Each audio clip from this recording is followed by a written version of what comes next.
Ladies and gentlemen, before we dive into this gripping political whirlwind sweeping across Zimbabwe, don't forget to hit that subscribe button and turn on notifications. We bring you raw, unfiltered political truths from Zimbabwe to Westminster, and you won't want to miss what we uncover next.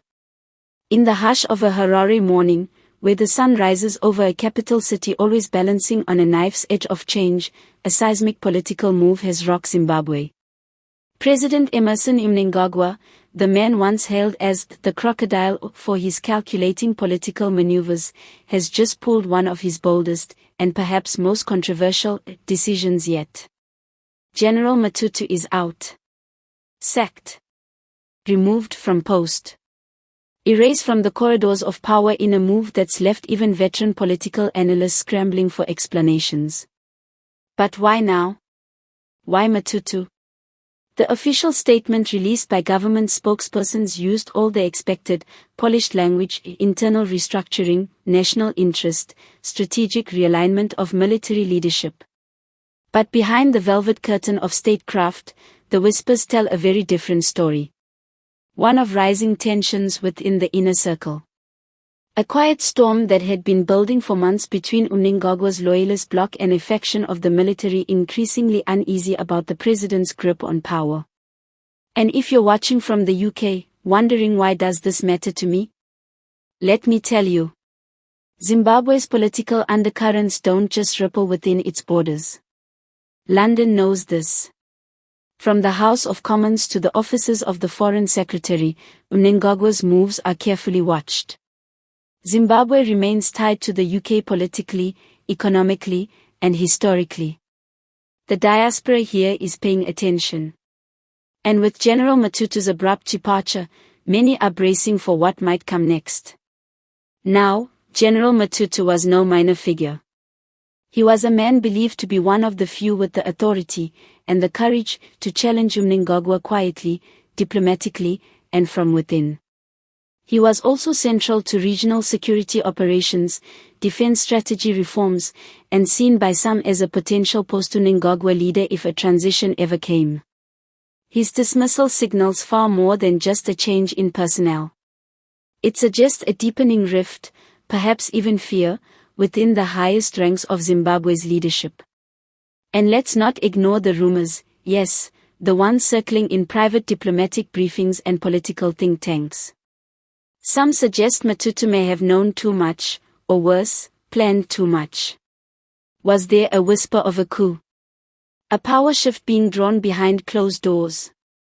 Or is Mnangagwa simply clearing house, preparing for 2028 by eliminating any internal threats early? One thing is clear, this is not business as usual. If you're thinking back to Zimbabwe's not-so-distant past, the removal of Robert Mugabe in 2017, you'll remember just how quickly power can shift in the southern African nation. And the military? Always a central player.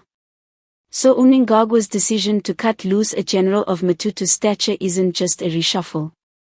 It's a political earthquake. Already, social media in Zimbabwe is ablaze. Tweets, Facebook posts, and even WhatsApp group chats are spiraling with theories and heated debate. And the international media? Most are cautiously reporting the facts, but few are daring to connect the dots. Here, we ask the uncomfortable questions. Because this decision could be the prelude to something bigger, much bigger. Could Mnangagwa be tightening his inner circle in preparation for an unexpected succession plan? Or is this the early tremor of a deeper political storm coming in 2026, 2027, maybe even before the next election? And now the UK government is watching too. Quietly, yes, but keenly. As is the Zimbabwean diaspora, many of whom have strong opinions, concerns, and in some cases, hopes for a post-Mnangagwa future.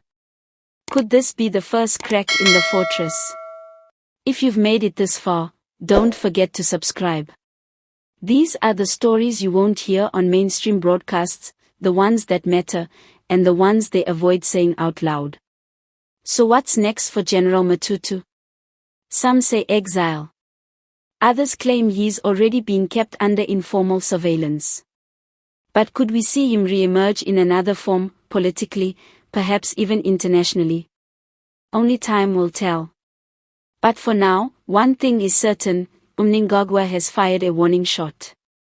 And in Zimbabwean politics, a warning shot is really just a warning. Stay locked into this channel. The next move might come sooner than you think. And when it does, we'll be here to break it down, word for word. Until next time, keep watching, keep questioning, and remember, history doesn't repeat itself, but in Zimbabwe, it often rhymes.